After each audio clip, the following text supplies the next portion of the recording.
Welcome to Biology, My Passion. I am Soumya Harikrishna. We are starting the new unit, Ecology. So in that we have to learn 4 chapters: Organisms and Populations, Ecosystem, Biodiversity and Conservation, and finally Environmental Issues. So today we are starting with Organisms and Populations. So what is ecology? So ecology is the study of the interrelationship between different organisms, living organisms like plants, animals, microorganisms, and also their interaction with their physical environment. We know every living organism interacts with another living organism and also with the non-living environment or the physical environment. The term ecology was first used by a German biologist, Ernst Haeckel. So when we learn about ecology, we learn ecology at different levels, starting from organism level, population level, community level, ecosystem level, and biome level. For the study purpose, we don't consider ecosystem, we consider organism, population, community, and biome level. But in this chapter, we are strictly dealing with organism level of ecology and population level of ecology. So when we are learning about organism, we are thinking about a particular organism having a particular habitat and its a characteristic and all, and how it interacts with the environment and the other organisms. Whereas when we talk about population, we are talking about a group of organisms sharing a same gene pool. Ecology has got 2 branches, horticology and synecology. When we talk about the study of a species or a population, we call it as horticology. Whereas when we talk about the interaction of organisms of community is called a synecology. That means how community interacts with the environment. So we know that the organisms are distributed all over the globe depending upon various parameters like the annual precipitation, then seasonal changes, temperature, intensity of light, etc. So before we dwell into ecology, so we have to understand basically about habitat. So what is habitat of an organism? It is a physical area in which an organism lives. It can be a terrestrial habitat or an aquatic habitat, arboreal habitat on the trees. But when we talk about very specifically about a narrow space or a limited space in which an organism lives, that is called a microhabitat. So in microhabitat, we talk about the burrows in which certain animals live, or the canopy of a tree where the animals live. That's a microhabitat. Now, there is one more term that we are using in this context, that is called a niche. So usually it is confusing for children what is niche. Niche is actually a kind of wider perspective of habitat. In a habitat, I am talking about the organism, how it is living there. But when I talk about niche, it tells more about the interaction of this organism and how it lives in that particular habitat. A very famous ecologist, Odom, has given a definition to us which makes it very clear. If I say about the habitat of an organism, that is just the address of the organism. For example, you are telling this person is living in Kerala, in this particular district, in this particular place. That is the address only. But when we talk about his profession, what he is doing there, that forms the niche. Hope it is clear for you now. So there what we talk about the range of activities, what it eats or what is eating it, or how is it getting the food, how is it getting the shelter, all mode of nutrition, everything comes under niche. It's a complete perspective of the organism. As I mentioned, seasonal variations determine the organisms present in a particular habitat. So seasonal variation actually depends on the temperature and the annual precipitation.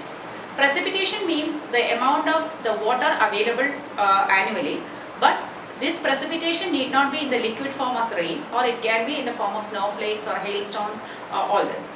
So that is because of 2 reasons. One is the tilting of the axis of the earth and the revolution of the earth around the sun. So that is making this variation at different places at different times of the year, which will basically contribute to different habitats. For further learning of ecology, this diagram is also important for you just to understand. That is the 0 degree latitude. The horizontal lines are called a latitude. The 0 degree latitude is called the equator.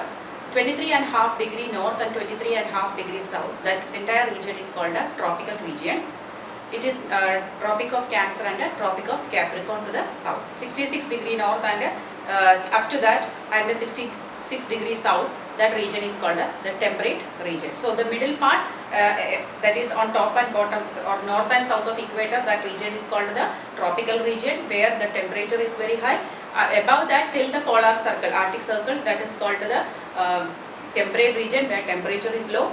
Above that it is absolutely the polar region, North Pole and the South Pole. So this you have to have an idea for understanding the next various concepts coming all over this unit. So we have a graph in which it is showing different habitats and the organisms living there, especially the biome distribution. Biome means it's a large area in which organisms live. You can see the graph here. This is an NCERT picture. In the x-axis that is down, they are showing the annual precipitation, whereas in the y-axis the temperature is given. But remember, it is a mean annual temperature, because when we talk about desert, you can see the mean annual temperature is around 25 to 30. But we know that usually we go to a desert during the daytime. In summer it may go beyond 50 degree. But here we are talking about the annual temperature, annual mean temperature per year. Okay, so this graph we can study very carefully, and it is important for the point of view of examination. Let us start with the desert. You know, deserts are known for low rainfall, that is annual precipitation is the least, at the same time the temperature is very high. Then comes grassland. See, grassland is also having more or less the same temperature like desert only, but grassland has got more plants there. Why? Because the annual precipitation is increasing.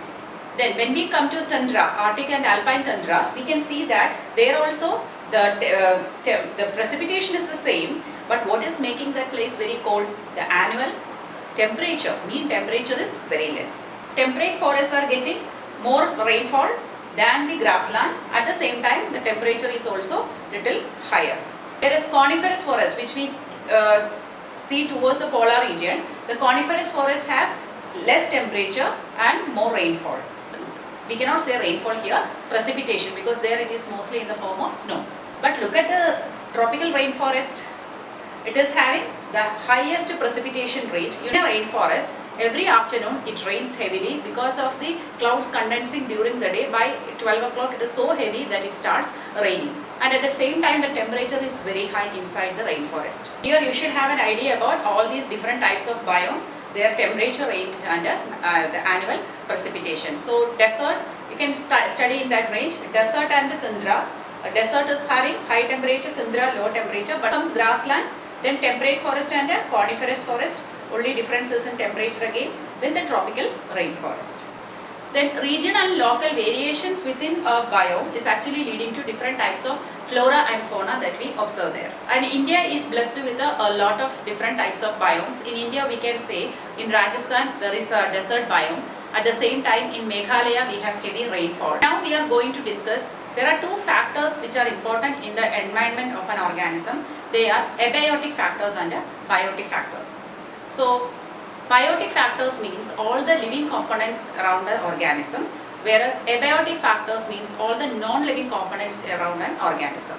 So we know that every organism interacts with these two factors, so learning them is important. It is good to understand the way in which the chapter is going ahead before we start learning it. So as I mentioned, though there are different levels of organizations in ecology, in this chapter we are dealing with only organism level of ecology and population level of ecology. So in first part is dealing with organism level, second half is dealing with population level. First half, what are we going to study?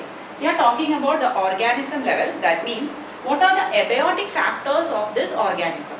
Means for any organism there are a few abiotic factors which are very crucial for the survival in that particular habitat.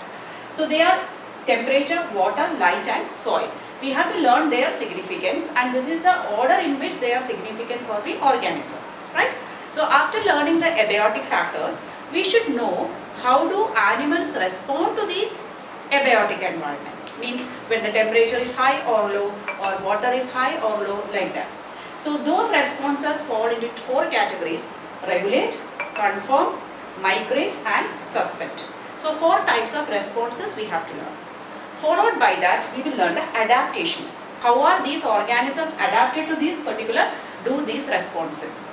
Okay, so if you learn these three aspects, the first half of this chapter will be over. Now let us discuss the major abiotic factors one by one. The first one is the temperature. Temperature is a very crucial factor or abiotic factor determining the survival of an organism. We know there are different organisms adapted to different temperatures. Temperature at the polar region is 0 degrees Celsius, but we can see certain bacteria which are even striving at a minus temperature, right? At the same time, in deserts it can go beyond 50 degrees. There also some animals are adapted to live. So animals live in a wide range of temperature. And we know when the height or the sea level, from the sea level, when the altitude increases, there is a decrease or fall in the temperature level. That is called a lapse rate. So for every 1000 meters, 6.4 to 6.5 degrees Celsius decrease in the or the drop in the temperature level is seen. That's why in the altitude when we go, we know that high altitude places are very cold. Now, how can temperature affect the organisms? We know temperature, if it is high or low, if the organism is not adapted, it can be dangerous. Basically, it is affecting our enzyme kinetics and thereby the metabolic activities and our physiological activities. We know our enzymes are basically proteins. They can function well only at an optimum level of temperature. So if the temperature goes up, it will denature the protein, thereby inactivating the enzyme, or it will lead to death of the animal. The same way, if the temperature goes below also, it will freeze the enzymes or thereby inactivating the enzyme. So both the ways it is dangerous. So there are organisms which are adapted to very narrow range of temperature, or they can adapt to wider range of temperature. So based on that, two types of organisms are there: eurythermal organisms and stenothermal organisms. This is a very important differentiating question for you. Organisms which can live in a wider range of temperature are called eurythermal organisms. Here we see the warm-blooded animals like mammals. They can adapt to different climatic conditions or different ranges of temperature. Why? Because they have the ability to maintain their body temperature constant. Whereas stenothermal organisms live in a narrow range of temperature like the poikilotherms or the cold-blooded animals. They cannot adapt to wider range of temperature because they cannot adjust their body temperature according to the change in the external environment. Once there is a change in the average temperature of a particular habitat, there will be species shift also. That is the consequence of our global warming. It's better to know one more terminology indicating warm-blooded and cold-blooded animals. Warm-blooded animals, that means which can regulate their body temperature, are called endoderms, whereas the cold-blooded animals are otherwise called ectotherms. So the next important abiotic factor is water. So we know every organism needs water for its survival. Our body is 70% of the body is water. That means water is a constant of each cell, cytoplasm, or it is there in the blood. So without water, the organism cannot survive.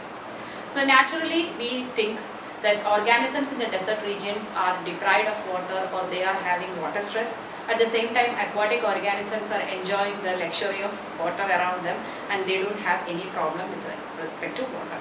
Of course, xerophytic or the desert organisms are striving for water, but at the same time, the aquatic organisms are not completely blessed because the survival of these organisms depend upon different quality of water. That means the chemical composition of water. We know if there is pollution, water pollutions, any chemicals get mixed with water, their survival will be a question. The same way that can lead to pH change or salinity. Everything affects their osmoregulation and thereby their survival. So when we talk about basically the salinity varies at different types of water bodies. If it is an inland water body, usually we refer to it as the fresh water. In the fresh water, the salinity is less than 5 parts per thousand. That's the way in which it is measured. So it is very less. But when we go to sea water, we know it is salty water or saline water. So there it is from 30 to 35 parts per thousand. Whereas when we go to hypersaline lagoons, it may go beyond 100 also. That means only very highly adapted specialized organisms can live there.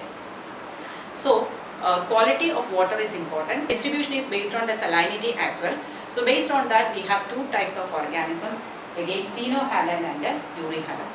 Organisms which are adapted to narrow range of salinity, they are called as stenohaline, whereas organisms adapted to wider range of salinity are called as euryhaline. We know that fishes also, if a seawater fish is brought to the fresh water, what happens? Osmotic difference will be there, right? As a result, endosmosis will happen because they are in a hypotonic environment. So water keeps coming inside their body, that is called a endosmosis, that will lead to their death. The same way, if a freshwater fish is taken to saline water also, exosmosis will take place leading to their death. Next important abiotic factor is light. We know that light is the source of energy for all living organisms on earth. Plants directly utilize this light energy and convert it into chemical energy. Later, other animals also depend on plants to get their source of energy. Apart from this, photoperiodism is another property, that means exposure of light to or available to organisms. We know that in summer the days are longer, so they are long day time, whereas in winter days are shorter. So flowering and growth of plants are dependent on this. We have learned about long day plants, short day plants and day neutral plants. Long day plants flower during summer when the days are long or the more sunlight is available. At the same time, when the exposure duration is less, that is during winter, the short day plants flower. But there are day neutral plants which are not dependent upon the duration of light, but they flower throughout the year. Not only it is affecting the plant, but the day length is affecting the animals also. So among animals like deer, sheep, goat, these animals breed or they come to their heat, means the reproductive ability during short day. At the same time, there are organisms, birds like turkey, they are reproducing during their the long day time. At the same time, there are day neutral animals also, like rabbit. So we know that animals also adjust their foraging pattern, means they are feeding how when they go out to get a food, and also reproductive ability and their migratory activities. Birds also migrate depending upon the day length. So they detect the length of the day duration and they adjust their migratory activity. Then as I said, breeding cycle, and some animals change their color also according to the climatic condition to adapt to the or get protected from the threat. So animals' daily rhythm is, even our body has got a biological clock which is working based on the availability of light. When we talk about the aquatic availability of light, there are different zones, like a littoral zone where till the shallow coastal region is called that. So till the bottom of that the light is available, so producers and consumers are available till the bottom. The open surface of water is called a limnatic zone where the light can penetrate. Beyond that comes the profundal zone. Light cannot penetrate here, it is a dark zone. So as a result, there is no producer available, but consumers are available here. Now the benthic zone is the bottom where it is absolutely dark, and there are only certain organisms, benthic organisms are adapted to live there. The last abiotic factor we are dealing with is the soil. Soil is very important for the growth of plants, as soil is the resource for all the minerals and water for plants we know, right? So when we talk about soil, the composition of soil is very important along with the grain size. We know that depending upon the grain size, the percolation capacity will also change, and aggregation, how they are bonded to each other. And percolation means the water going through it. We know that the certain plants need water logging condition. In that case, clay soil is better, whereas sand will percolate water easily, it cannot hold. So some plants are adapted to live in sandy soil. So along with these characteristics, pH of the soil, mineral composition of the soil and the topography of the soil also determine the types of plants living on that region. So depending on the plants, the type of animals also will be determined. Soil is a very important abiotic factor determining the distribution of organisms. When we come to aquatic organisms, the sediment characteristic of the soil determine the benthic type of organisms. So this is the first part of this abiotic factors. Hope you understood this well. If you like my videos, please like, share and subscribe to my channel Biology My Passion.